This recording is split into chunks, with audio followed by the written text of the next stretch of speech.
Venezuela was once a country that the world quietly admired and openly envied. It was a nation where people believed that the future had already arrived, a place where opportunity felt permanent and prosperity felt guaranteed. People used to say, if you are born in Venezuela, you will never be poor. Why? Because Venezuela sits on the largest proven oil reserves on the planet, more than Saudi Arabia, more than Russia, more than Iran. Oil was not just a resource, it was identity, it was confidence, it was the engine of an entire nation's pride. The streets were full, jobs were stable, education was affordable, life felt predictable. It looked like a country that had already won. But then came the man who promised to make it perfect. In 1998, a former military officer named Hugo Chavez rose to power. He did not speak like politicians. He spoke like a movement. His words were simple, emotional, and powerful. We will take from the rich, and we will finally give to the poor. People felt seen. They felt represented. They felt heard. He promised free healthcare, free education, cheap food, government jobs, homes for families, and in the beginning, he delivered. But while people were celebrating new benefits, something else was quietly changing. The country began relying on only one engine, oil. Industry slowed. Private businesses were taken over. Production narrowed. Economic diversity disappeared. Venezuela slowly became a nation powered by a single fragile switch.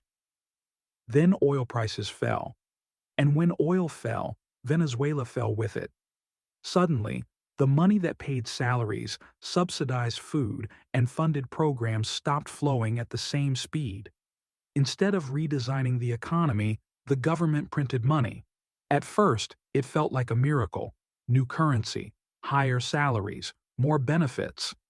But money printed without production does not create wealth. It creates inflation.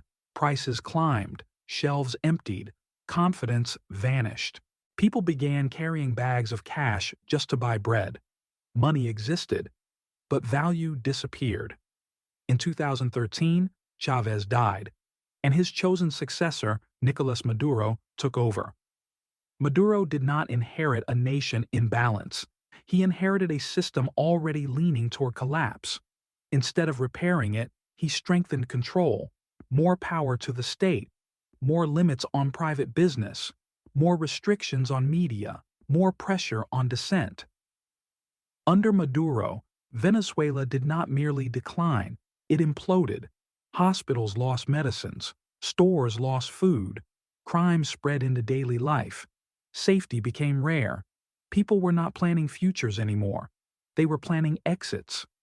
From 2016 onward, Venezuelans began leaving in waves. Families crossed borders on foot. Doctors became taxi drivers in new countries. Teachers sold food on sidewalks. Millions walked away from their homeland. It became the largest refugee crisis in modern Latin American history. A nation that once attracted opportunity was now exporting survival. Venezuela still has oil, but people struggle to buy fuel. Venezuela still has farmland, but food is scarce. Venezuela still has money, but money holds little meaning. A nation designed for abundance was now measuring life in shortages. Over the years, the international world began moving, slowly, legally, quietly. Senior figures linked to Maduro's government were arrested abroad. Private jets were seized, bank accounts were frozen, properties were taken. The United States and several nations issued formal indictments, arrest warrants, sanctions, and asset seizures tied to narcotics trafficking, corruption, and money laundering. The inner circle around Maduro began shrinking. Venezuela was no longer just a failed economy. It became an international legal investigation, a government increasingly isolated, not by bombs, but by courts, sanctions, and law. Venezuela did not collapse because of bad luck. It collapsed because of choices. Overdependence on one resource, destruction of private enterprise, endless money printing, political repression, broken institutions. Economies need trust, nations need productivity, and people need freedom to rebuild. This is not just Venezuela's story, it is a warning, because no country collapses overnight. They collapse slowly, while crowds are still cheering. They collapse while benefits feel good. They collapse while money still looks real. They collapse while leaders still sound confident. And by the time people realize, the future has already been spent. Venezuela had everything: oil, land, talent, hope.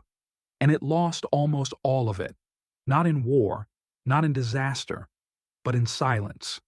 This is Elevate Every Day, where we don't just tell stories, we reflect on the systems that shape nations,